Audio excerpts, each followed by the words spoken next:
It's funny. Halfway through Springsteen Deliver Me From Nowhere, I stopped and thought, wait, am I watching The Bear the musical? And I mean that in the best and worst way possible. Songwriting's a funny thing. It's about searching for something. Something that's gonna give your life a little bit of meaning.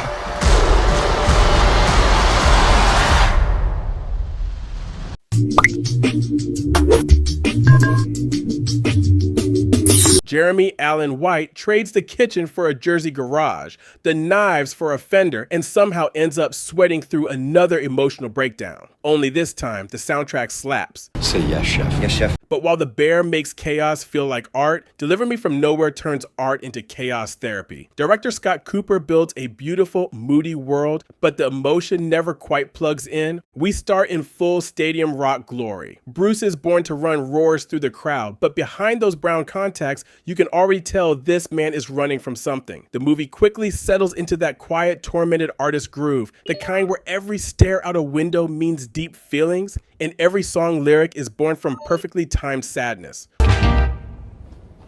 Not quite my tempo. It's all good. No worries. Here we go. White nails the haunted genius thing, but the movie around him plays like a cover band version of great biopics. Every note is technically perfect, yet it's missing that one rough chord that makes it real. We bounce between concert flashbacks and black and white childhood trauma because nothing says serious drama like cigarette smoke and an abusive dad framed in silhouette. Stephen Graham gives Bruce's father a beer can and a snarl, and the movie gives us the same scene 5 times. Angry dad yells, sad mom pleads, tiny Bruce stares through the screen door. Captain, we've seen this before.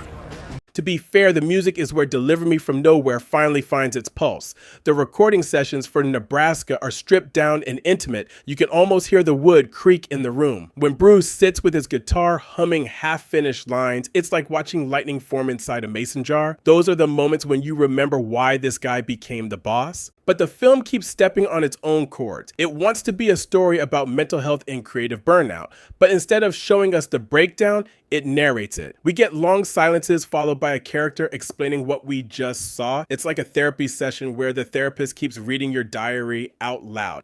Say something cool when you throw it! 1, 2, 3! Something cool! And let's talk about the relationship subplot. Odessa Young plays Faye, a composite of every supportive girlfriend who deserves better you've ever seen. Their fights feel pulled from deleted scenes of The Bear Season 4. Bruce, you shut me out. I have to focus on the music. Cue a car ride of muted tears and sad guitar strums. Still, Jeremy Allen White is undeniable. He doesn't impersonate Springsteen, he channels him. There's a scene where he just sits there breathing, and you can feel every mile of the road on his face. Then he lets out a scream that feels like it's been building since Born to Run. It's the kind of moment that makes you forget you're watching an actor. It's all happening. It's all happening. It's all happening. What the film does get right is the sound of creation, how the rawness of imperfection can be a miracle. The way Bruce's demo tapes for Nebraska end up as the final album is a tiny act of rebellion. No polish, no ego, just pure human sound. For a movie about a man drowning in silence, those scenes sing loudest. But when it comes to emotional truth, the film keeps turning the volume down. It's like a cover band that knows all the notes but forgot why the song exists. By the time we get to Bruce speeding his car toward a cliff in slow motion, you're not feeling his pain. You're grading his form. 1, 2, 3. Well, you're not hardcore. Unless you live hardcore. Maybe that's why the movie works best as a study of creative fatigue rather than a traditional biopic. It's less about Bruce Springsteen the icon and more about what happens when your own art starts fighting back. You can feel Cooper reaching for something raw and real, but his hands are too clean. Everything looks great, and that's the problem. Because we're making a movie about reality.